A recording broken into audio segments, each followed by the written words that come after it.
All right, Shalom Akim. I want to go into a quick lesson dealing with standing stiffly, all right, for this truth. And before I begin, I want to give all praise, honor, and glory to Yahweh, Bahashem, Yahweh Shai. All right, all praise, honor, and glory is due to Yahweh, why Yahweh Shai. That's the true name of the Heavenly Father and His only begotten Son. Double honors to the apostles of Great Millstone, and honors to you, Akim, laboring in His truth and all faith and sincerity. Shalom. That's the book of Ezekiel, 37th chapter. And I'm going to just go right to the point. This is Ezekiel 37:7. So I prophesied as I was commanded, and as I prophesied, there was a noise, and behold, a shaking, and the bones came together, bone to his bone. And when I beheld, the sinews and the flesh came upon them, and the skin covered them above, but there was no breath in them. Then said he unto me, prophesy unto the wind, prophesy, son of man, and say to the wind, thus said the Lord power, come from the four winds, O breath, and breathe upon these slain, that they may live. So I prophesied as he commanded me, and the breath came into them, and they lived, and stood upon their feet, an exceeding great army. And this prophecy is being fulfilled right before your eyes. When you look around, the United States and these different states and cities, these different camps, the men of the Lord is standing upon their feet and speaking and prophesying.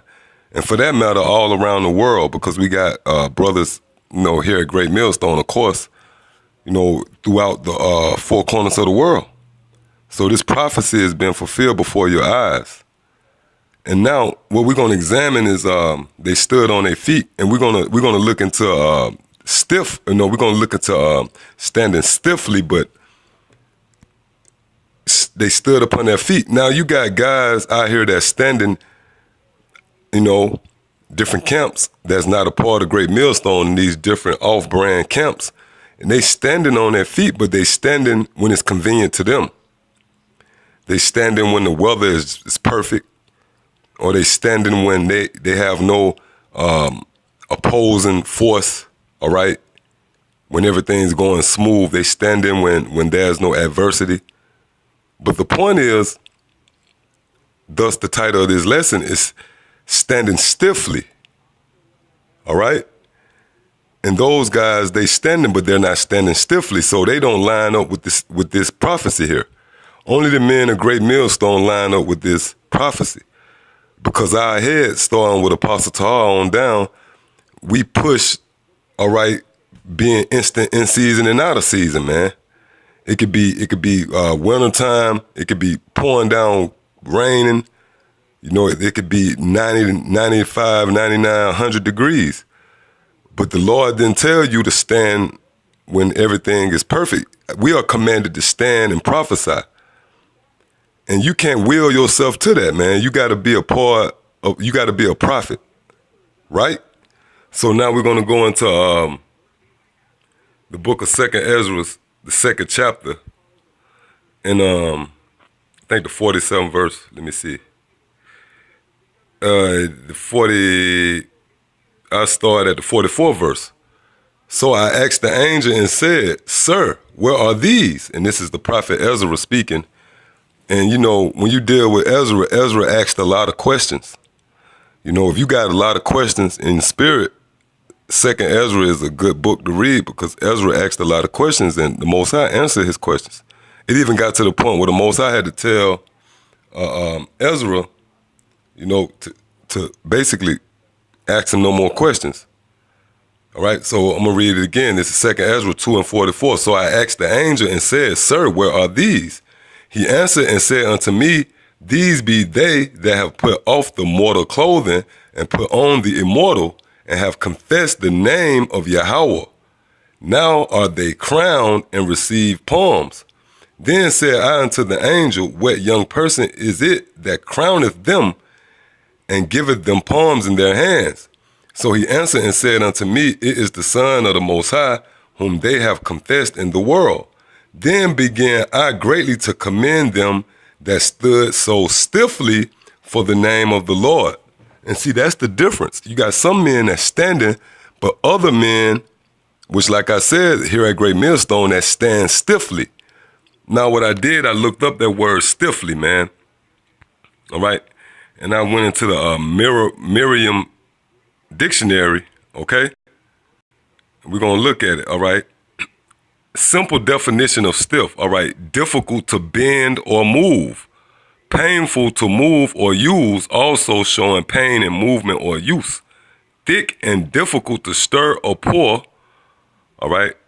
The full definition, not easily bent. Okay, we not, to stand stiffly, that means you got to be stubborn to a point, or a certain point, man. And that's what we do, man. Our mother, our father, our sons, our daughters, our woman, nobody can convince us to not go out there and teach this word, man, or believe what we believe in, all right? It says lacking in suppleness or flexibility, all right? We can't be moved, man. Impeded in movement, used of a mechanism, all right? Look, it says firm, resolute, stubborn, unyielding, okay?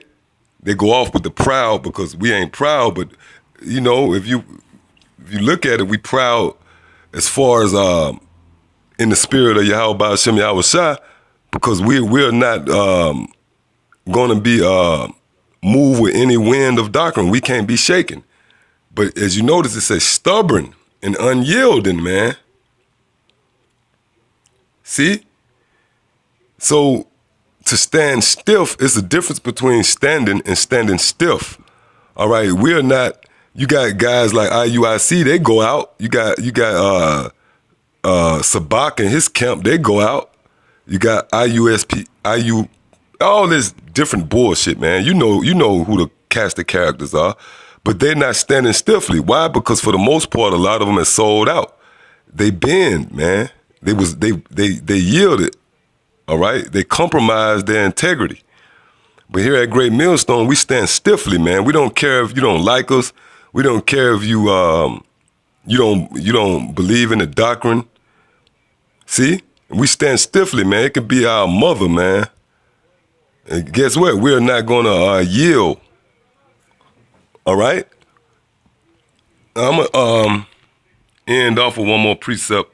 Get the book of Revelation, 11th chapter. You know, because these are the times we're in. This is Revelation 11 and 11. And after 3 days and a half, the spirit of life from Yahweh enter into them. And that spirit of life is this truth. And who is the them?